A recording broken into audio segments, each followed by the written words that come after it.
존경하는 39만 연수 구민 여러분, 안녕하십니까? 옥년 1동, 동춘 1, 2동을 지역구로 둔 장현희 의원입니다. 먼저 본 의원에게 5분 발언의 기회를 주신 존경하는 편영대 의장님과 동료 여러분께 감사의 말씀을 드리며, 또한 연수 구민의 행복을 위해 늘 애쓰시는 이재호 구청장님과 공직자 여러분께도 진심으로 감사의 말씀을 드립니다. 오늘 본 의원은 인천광역시가 지난 2020년 3월 연수구 동춘동 177번지 이외 이 필지에 소재한 영일정씨 동춘묘역을 인천광역시 기념물 제68호로 지정한 과정에서의 지역 주민과의 소통 후 부재와 관련한 내용으로 5분 발언을 진행하고자 합니다. 인천시는 인천광역시 문화재 보호 조례에 따라 동춘묘역을 문화재로 지정하였습니다. 외견상 조례에 규정된 절차를 모두 이행하였으므로 아무런 문제가 없어 보입니다. 그러기에 이를 지정한 인천시와 문화재 소재 지역인 연수구에서는 아무런 문제가 없다고 주장할지 모르겠습니다. 하지만 본 의원은 그동안의 문화재 지정 절차를 면밀히 들여다보면서 인천시와 연수구에서 그토록 강조해온 소통과 섬김의 행정의 부재를 질타하지 않을 수 없습니다.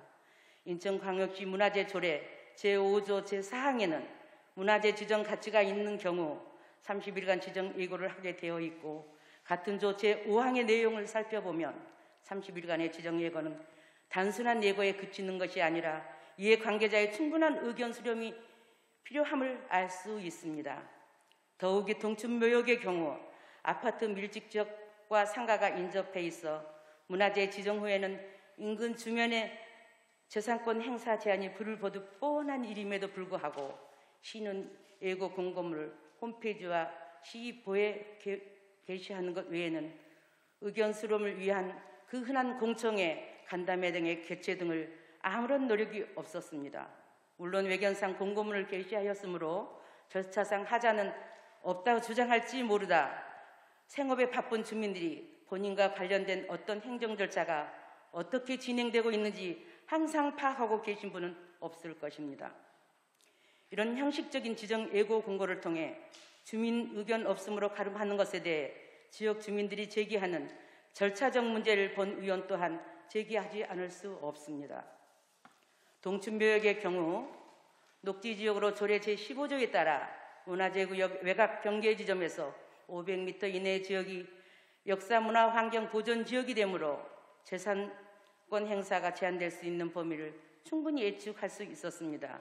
인천시와 연수구에서 조금만 더 적극적으로 노력했다면 관련 내용을 주민들에게 보다 널리 알릴 수 있었을 것이며 충분한 의견 수렴이 이루어질 수 있었을 것입니다. 하지만 문화재구역 인근 주민들조차 문화재 지정에 관한 모든 절차가 마무리되고 9개월이 지난 경과 후 연수구에서 건축행위 기준안 마련을 위한 주민 의견 수렴 과정에서야 비로소 문화재 지정 사실을 알게 된 것을 어떻게 설명할 수 있겠습니까? 뒤늦게나마 연수구에서는 공식적으로 동춘묘역 문화재 해제 요청 검토 의견서를 인천시에 전달하였고, 동춘묘역 문화재 해제 청원을 시의회에 청원하였습니다. 연수구는 인천시의 산하기관이 아닙니다. 하나의 동등한 지자체로서 시에서 추진하는 어떠한 사업이라 할지라도 연수 구민의 권리가 제한되거나 예측되는 경우 보다 적극적으로 지역 주민과 소통하며 주민 한 분 한 분의 소중한 의견에 섬김 행정의 자세로 귀를 기울여 주시기 바랍니다. 이상으로 5분 발언을 마치겠습니다. 끝까지 경청해 주셔서 감사합니다.